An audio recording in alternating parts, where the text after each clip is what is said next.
అందరికీ నమస్కారం. వినాయక నవరాత్రుల్లో తప్పకుండా వినవలసిన కథ ఇది. ముందుగా మీ అందరికీ వినాయక చవితి శుభాకాంక్షలు. మన సంస్కృతిలో 3 కోట్ల మంది దేవుళ్ళు ఉన్నారు. కానీ వారిలో ఎవరిని పూజించాలన్నా, ఏ శుభకార్యం మొదలు పెట్టాలన్నా మనం ముందుగా పూజించేది విఘ్న నాయకుడు, శుభకారకుడైన విఘ్నేశ్వరుణ్ణే. పుట్టగానే తన కన్న తండ్రి శిరస్సును ఖండిస్తే ఏనుగు తలతో జీవితాన్ని నిశ్చలంగా గడుపుతూ తల్లిదండ్రుల్నే దైవంగా భావించి గణాధిపతిగా ప్రథమ పూజ్యుడిగా పూజలు అందుకుంటున్న వినాయకుడి జీవితం మనకు ఆదర్శప్రాయం. వినాయక చవితి రోజు శమంతకమణి కథను వినడం ద్వారా మనకు మన నిత్య జీవితంలో ఎదురయ్యే సమస్యలను ఎలా ఎదుర్కోవాలి, కష్ట సమయంలో కూడా ఎలా ధైర్యంగా ఎదుర్కోవాలో తెలుస్తుంది. కాబట్టి ఇప్పుడు మనం వినాయక చవితి విశిష్టతను, ఈ పండుగ వెనుక ఉన్న అసలు కథను తెలుసుకుందాం. పూర్వం ఒకనాడు కైలాసగిరిలో శివపార్వతుల పుత్రులైన వినాయకుడు మరియు కార్తికేయులలో గణాధిపత్యం ఎవరికి చెందుతుంది అనే ప్రశ్నను దేవతలు లేవనెత్తారు. ఈ సమస్యను పరిష్కరించడానికి, అలానే సమస్త గణాలకు అధిపతిని నిర్ణయించడానికి పరమశివుడు దేవతలందరి సమక్షంలో తన పుత్రుల వైపు చూస్తూ, కుమారులారా, మీలో ఎవరైతే ఈ సమస్త విశ్వాన్ని 3 సార్లు చుట్టి మధ్యలో కనపడిన ప్రతి పుణ్యక్షేత్రంలో స్నానమాచరించి ముందుగా ఎవరు తిరిగి వస్తారో వారే ఈ పదవికి అర్హులు అని చెప్పారు.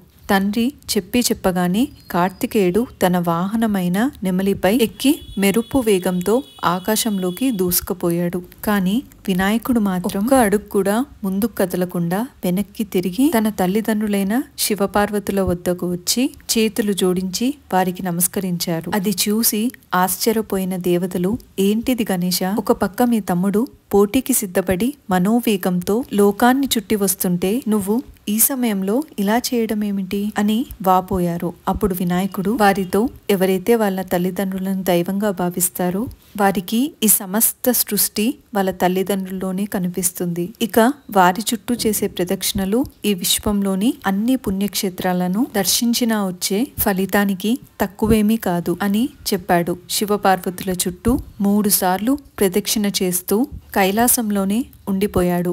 అయితే మరోవైపు కార్తికేయుడు విశ్వాన్నంతా చూడుతూ 3,50,000 నదులను సందర్శించాడు. అయితే ఏ నది దగ్గరికి వెళ్ళినా వినాయకుడు అంతకుముందే స్నానం చేసి ఎదురు వస్తున్నట్టుగా కనిపించాడు. అది చూసి ఆశ్చర్యపోయాడు కార్తికేయుడు. అయినా సరే పట్టు విడవకుండా అత్యంత వేగంగా విశ్వాన్ని 3 చుట్లు చుట్టి కైలాసాన్ని చేరుకున్నాడు. కానీ కార్తికేయుడు తిరిగి వచ్చేలోపే కైలాసమంతా పండుగ వాతావరణం అలుముకుంది. వినాయకుణ్ణి విజేతగా గుర్తించి ఆయనకు గణాధిపత్యం అప్పగించారు. అది చూసి ఆశ్చర్యపోయిన కార్తికేయుడికి వినాయకుడు తల్లిదండ్రుల పట్ల చూపించిన భక్తి, విధేయతలే అతడి విజయానికి కారణమని తెలుసుకొని తన అహంకారానికి చింతించి తన అన్న వినాయకుడు గణాధిపత్యం దక్కించుకున్నందుకు ఆనందపడ్డాడు. అయితే వినాయకుడు తమపై చూపించిన భక్తి శ్రద్ధలకు పరవశించిపోయిన బోలా శంకరుడు వినాయకుడి వైపు చూస్తూ, పుత్ర, ఇప్పటి నుండి జనులు ఏ పూజ చేసినా,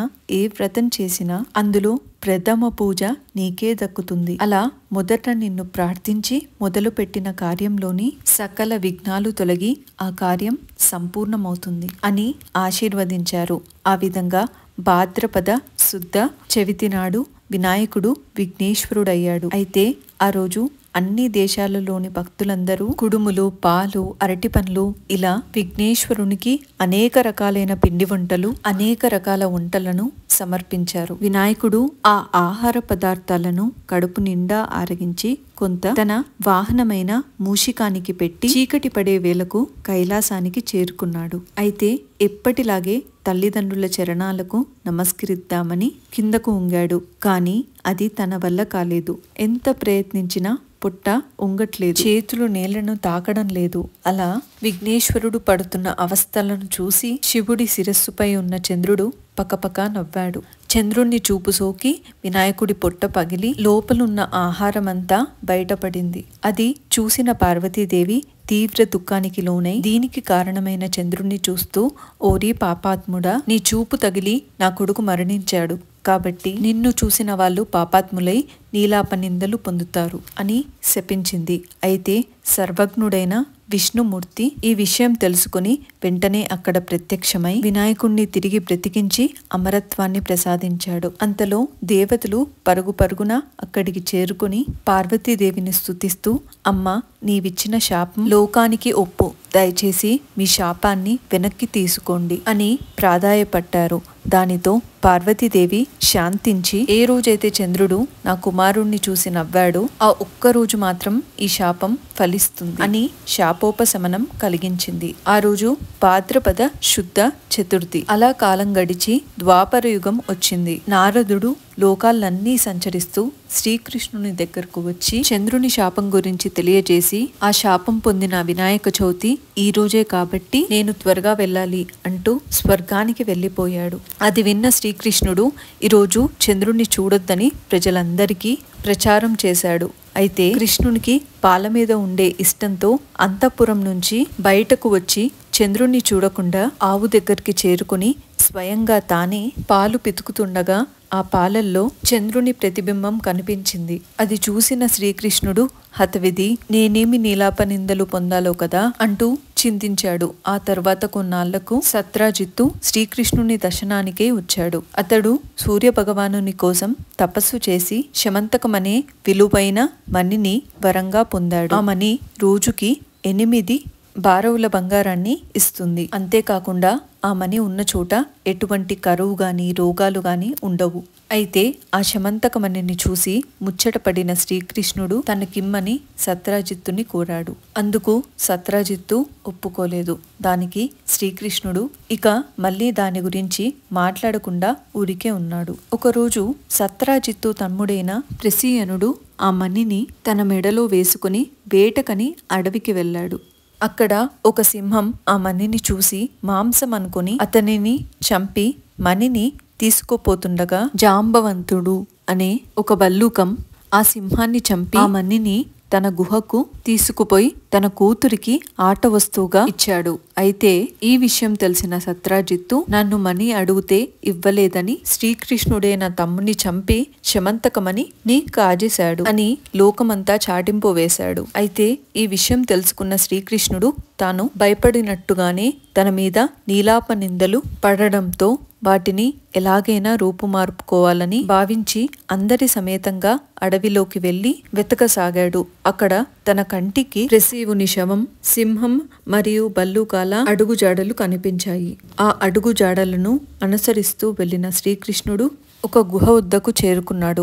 ఆ గుహలోకి వెళ్లిన కృష్ణుని కంటికి అక్కడ ఉయ్యాలకి కట్టబడిన శమంతకమని కనిపించింది. దానితో వెంటనే ఆ ఉయ్యాల దగ్గరకు వెళ్లి ఆ మణిని తీసుకుని తిరిగి వస్తున్న శ్రీకృష్ణుణ్ణి చూసి ఎవరో వింత మనిషి వచ్చాడని జాంబవతి కేకలు వేసింది. ఆ కేకలు విన్న జాంబవంతుడు కోపంగా అక్కడకు వచ్చి కృష్ణునితో యుద్ధానికి దిగాడు. వాళ్ళిద్దరి మధ్య 28 రోజుల పాటు రాత్రింబవళ్ళు యుద్ధం జరిగింది. రాను రాను జాంబవంతుడు క్షీణించడం మొదలుపెట్టాడు. అప్పుడు అర్థమైంది తను యుద్ధం చేస్తున్నది ఎవరితోనూ కాదు, త్రేతాయుగంలో రావణాసురుణ్ణి అంతం చేసిన తన ప్రభువు శ్రీరామునితోనే. వెంటనే తన చేతులను జోడించి కృష్ణునికి నమస్కరించి, దేవాదిదేవ, నా తప్పుని మన్నించండి. ఆ జన్మలో మీరు నా మీద అభిమానంతో కోరిక కోరమంటే నేను అహంకారంతో మీతో యుద్ధం చేయాలని కోరుకున్నాను. మీరు అది ముందు ముందు తీరుతుందని చెప్పారు. అప్పటి నుండి మీ నామస్మరణ చేస్తూ ఎన్నో యుగాలుగా మీకోసం ఎదురు చూస్తున్నాను. ఇన్నాళ్ళకి నా ఇంటికొచ్చి నా కోరిక నెరవేర్చారు. నా శక్తి క్షీణిస్తుంది, మరణం దగ్గరకు వస్తుంది. నా తప్పుని క్షమించి నన్ను కాపాడు ప్రభు అని ప్రార్థించాడు. అప్పుడు శ్రీకృష్ణుడు దయతో జాంబవంతుడి శరీరమంతా అతడి చేతితో నిమిరి అలసటను మటుమాయం చేశాడు. ఆ తరువాత జాంబవంత శమంతకమణిని అపహరించానని నా మీద నిందపడింది. ఆ నిందను పోగొట్టుకోవాలంటే నాకు ఈ మణి కావాలి. కాబట్టి నువ్వు మణిని ఇస్తే నేను వెళ్ళొస్తా అని చెప్పాడు. అది విని జాంబవంతుడు సంతోషించి శమంతకమణిని అలాగే తన కూతురు జాంబవంతిని కూడా శ్రీకృష్ణునికి ఇచ్చాడు. అప్పుడు శ్రీకృష్ణుడు జాంబవతిని శమంతకమణిని తీసుకుని బంధుమిత్ర సైన్యంతో సత్రాజిత్తు దగ్గరికి వెళ్లి అందరి సమక్షంలో జరిగిన విషయం వివరించాడు. నిజం తెలిసిన సత్రాజిత్తు పశ్చాత్తాపం చెంది కృష్ణుడిపై లేనిపోని నిందలు వేసినందుకు కృష్ణునికి క్షమాపణ చెప్పి తను చేసిన తప్పుకు పరిహారంగా తన కుమార్తె సత్యభామను భార్యగా స్వీకరించమని చెప్పి శమంతకమణిని కూడా కానుకగా శ్రీకృష్ణునికే ఇచ్చేశాడు. అయితే శ్రీకృష్ణుడు సత్యభామను స్వీకరించి మణిని తిరస్కరించాడు. ఆ తర్వాత ఒక శుభముహూర్తాన శ్రీకృష్ణుడు సత్యభామను జాంబవతిని వివాహం చేసుకున్నాడు. అప్పుడు కొంతమంది దేవతలు మునులు అక్కడికి వచ్చి శ్రీకృష్ణునితో, స్వామి, మీరు సమర్థులు గనక నీలాపనిందలు తొలగించుకున్నారు, కానీ మాలాంటి సామాన్యుల పరిస్థితి ఏంటి అని మీరే మాకు మార్గం చూపించాలి అని ప్రార్థించారు. అప్పుడు శ్రీకృష్ణుడు వారిపై దయ చూపి భాద్రపద శుద్ధ చవితి నాడు పొరపాటున చంద్రుణ్ణి చూసిన ఆ రోజు ఉదయం గణపతిని యథావిధిగా పూజించి శమంతకమణి కథను విని పూజా అక్షింతలు తలపై వేసుకుంటే ఎటువంటి అపనిందలు కలగవు అని అనుగ్రహించాడు. శ్రీకృష్ణుని మాటలు దేవతలు విని ఋషులు సంతోషించారు. ఈ విఘ్నేశ్వర నవరాత్రుల్లో ఈ కథ విన్న వారికి, చదివిన వారికి ఆ విఘ్నేశ్వరుని ఆశీర్వాదం ఎప్పుడూ ఉంటుంది. ఈ కథ మీరు విని మీకు తెలిసిన వాళ్ళందరికీ కూడా షేర్ చేయండి. మీరు నా వీడియో ఫస్ట్ టైం చూస్తున్నట్టయితే తప్పకుండా సబ్స్క్రైబ్ చేయడం మర్చిపోకండి.